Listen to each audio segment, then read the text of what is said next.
Well, today we're going to start our journey. And I know that probably everyone in this room has been on a journey of some sort during their life. The four things that we have to take in mind when we take a journey are the 4 P's. You have to plan, you have to prepare, you have to pack, and you have to pay. So, today, we're going to be taking a look at the part that has the preparation and also the planning. And next Sunday, we're going to get into the unpacking and the paying of our journey through Psalm 23. So, as most of you know, I like to refer to some of my favorite authors, those being Max Lucado, David Ropers, Pastor Paulo, and today adding a new one, Pastor Collins, and of course the Daily Bread. There's so much information, so much encouragement in the Daily Bread. I just find it astounding and very, very rewarding. So, can I stand here today and tell you that I wish that every word that I'm going to share with you today are my words? No, I can't. You're going to hear some statements from people who are a little more knowledgeable on the subject of Psalm 23 than me. So mixed in with my own situation, my own words, I hope that you enjoy what I've put together for you, much like what I did on our little history study of the Christmas Carol.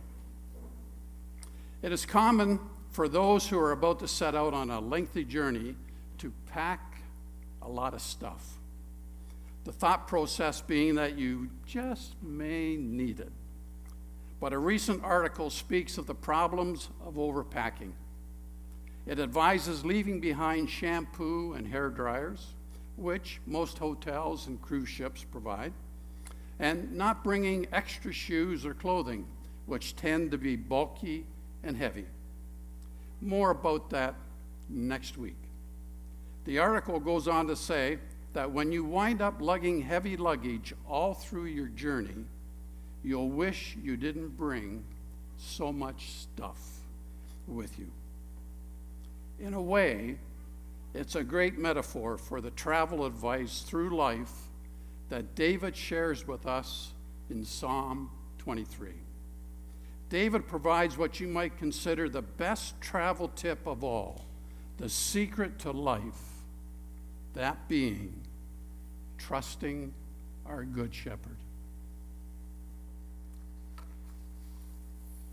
The vast majority of shepherds are doggedly caring and generous, giving all they have for their sheep.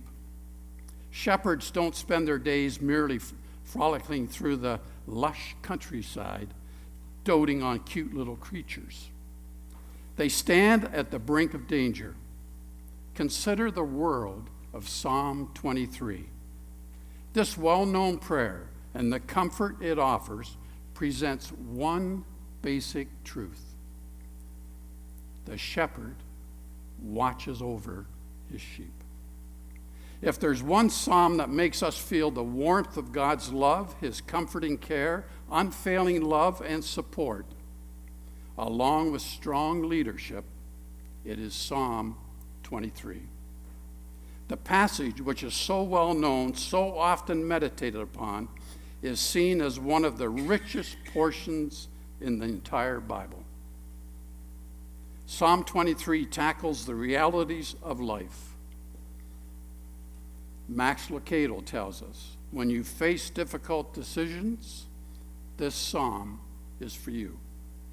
When you are losing heart, this psalm is for you. When you face enemies, this psalm is for you.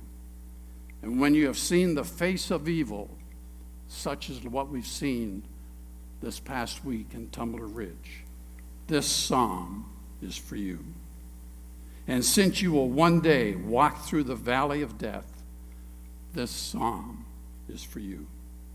You need a shepherd. God has used Psalm 23 to encourage his people for more than 3,000 years. May he use today's and next week's message as well to encourage you while giving you strength, hope, comfort, and courage for your life's journey. Psalm 23 contains just 6 verses, and depending on which verse you use, it has 20 lines and 109 words. Each single line of the psalm reminds us of God's goodness, which we just sang about. Reminds us of his provision, his protection, and his abundant blessing. Although short, it beautifully paints a picture of God. The problem with a good number of people is that they have no clear picture of the God we long to worship. So the question is God himself. Who is he?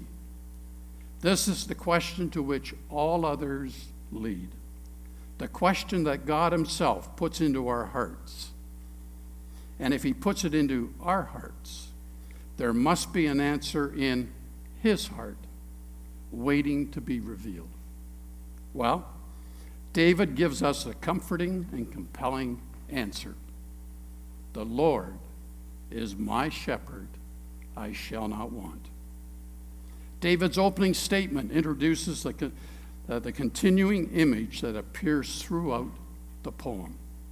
Each line elaborates the symbol, filling out the picture, showing us how our shepherd, God, leads us to the place where we shall no longer want.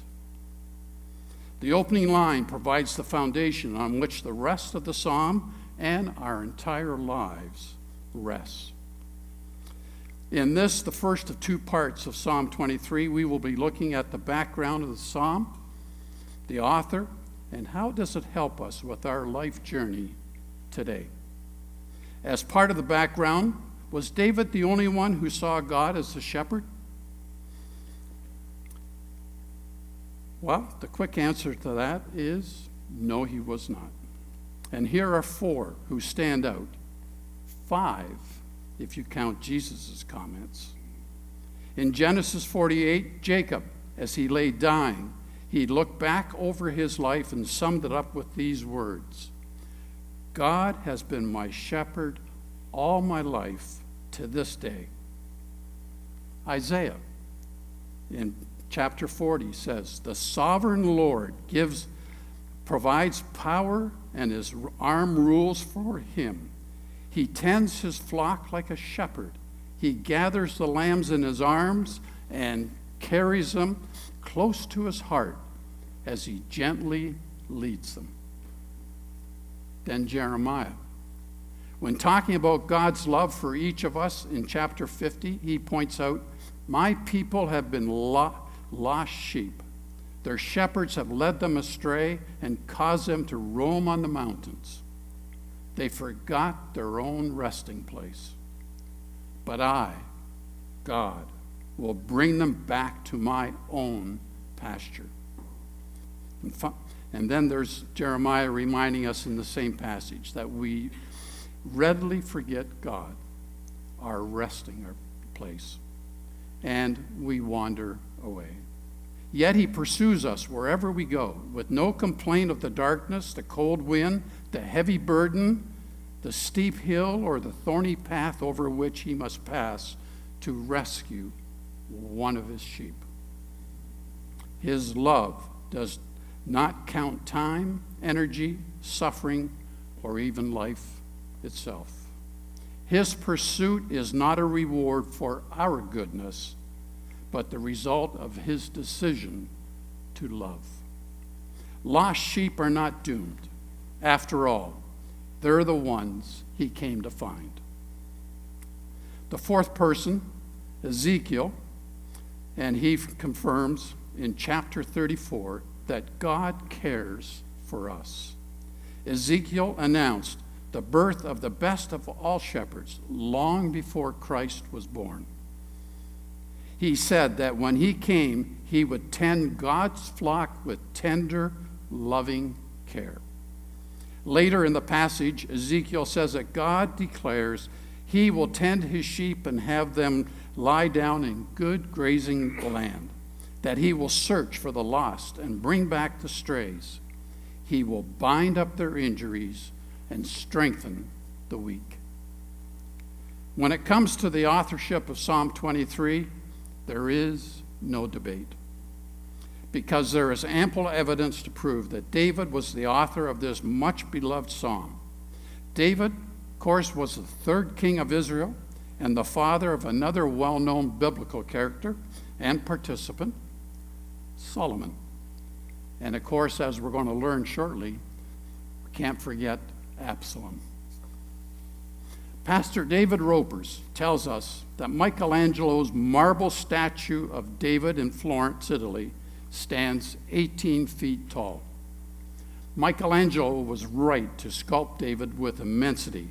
He was a giant of a man, combining in himself the military genius of Alexander the Great, the political savvy of Abraham Lincoln, the musical talent of Beethoven, the literary skill of Shakespeare, and, now you might disagree with my interpretation on this one, but the hand and eye coordination of Joe Montana or Tom Brady.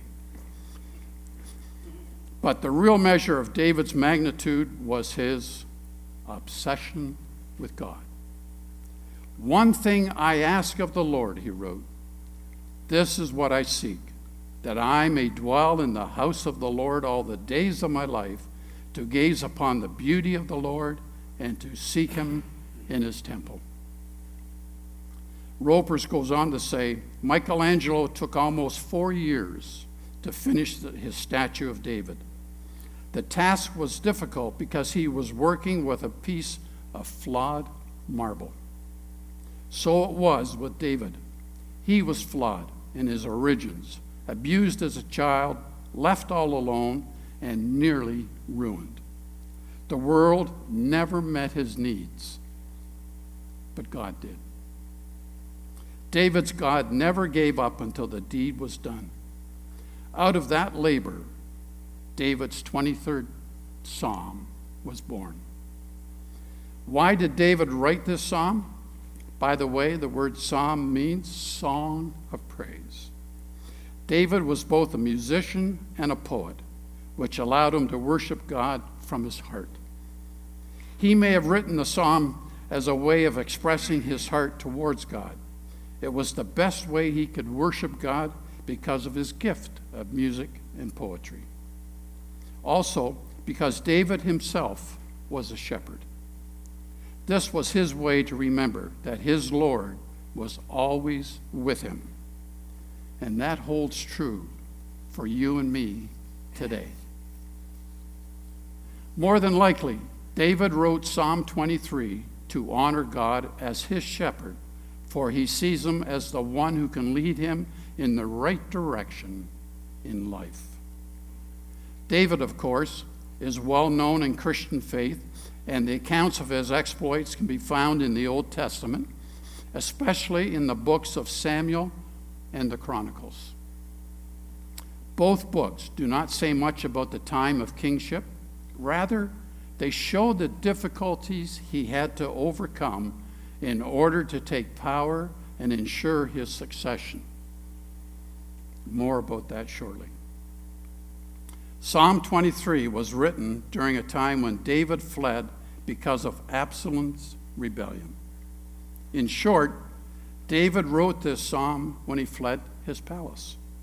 Often, when people think about the situation that conspired between David and Absalom, some were of the mind that David could have easily fought and won against his son Absalom and his men. Absalom really didn't even have a standing chance against David and his army of men at that time. However, in spite of his strength and military power, David chooses to run away. When a U.S. pastor pondered the reason for running, he noted his thoughts as follows. Was David scared of Absalom? Was he too weak to confront his own son? He concluded in his own mind that David knew when to fight and when to hide. He knew when to confront and when not to confront those who rise against him. More than likely, David moved out of on his own free will to avoid a bloodbath that could have happened in the family and his country. He retreated from his palace not because he was weak, but for the sake of peace. Perhaps there is a lesson there for us to learn from. Sometimes we fight battles that we're not supposed to fight. Sometimes we start arguments we're not supposed to start. The best and wise way to avoid trouble is to just walk away. Absalom might have thought his father was weak or had given up.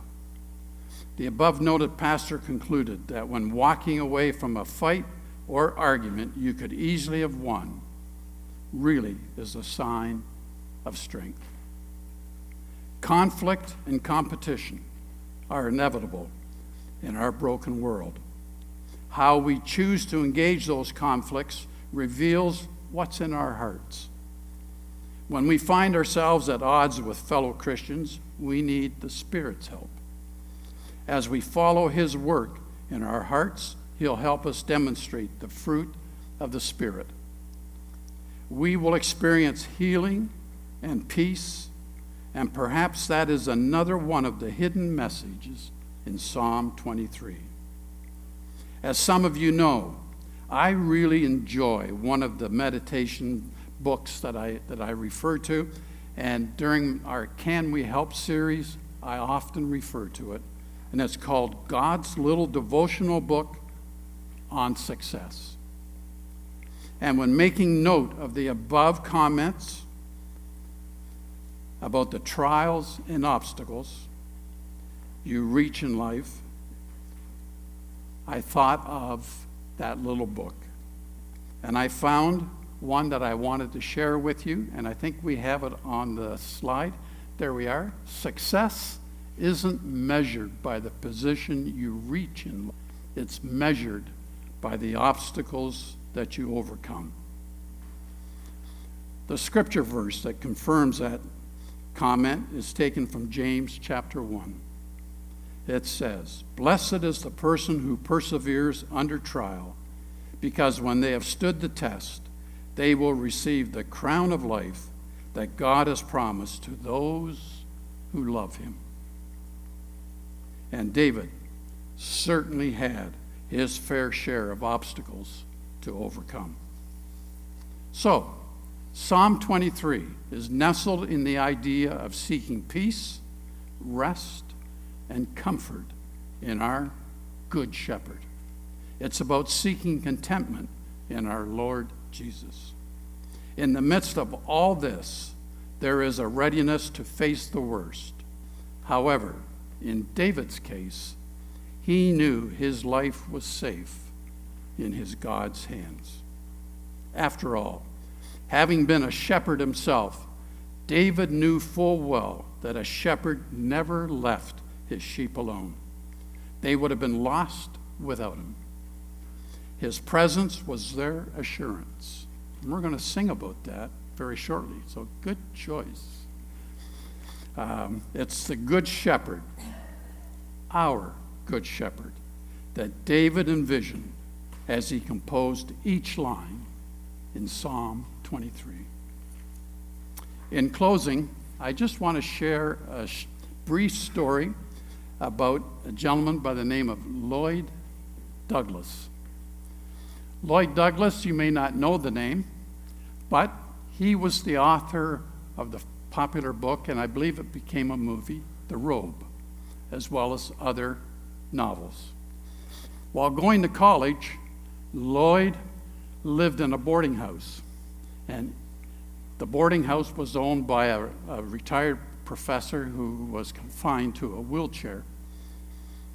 And each morning, Lloyd Douglas, on his way to class, would go down the stairs and then stick his head into the office of the professor and he would ask them, "What's the good news today?" The professor would take his tuning fork, tap it on the edge of the wheelchair, and say,